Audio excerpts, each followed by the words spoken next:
Magandang buhay na naman sa ating lahat, mga ka-idol, mga kapatid, mga kapitbahay, mga basta sa lahat ng mga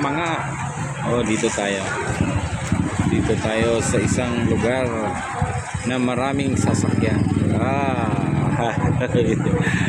Wala tayo sa bundok ngayon, dito tayo sa sentro. Doon banda yung park, may park doon.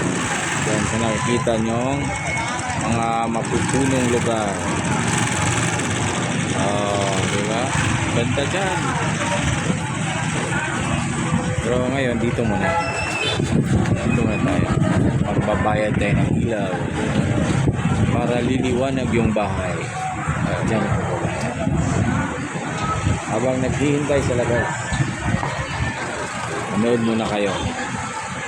Ito po yung lugar namin.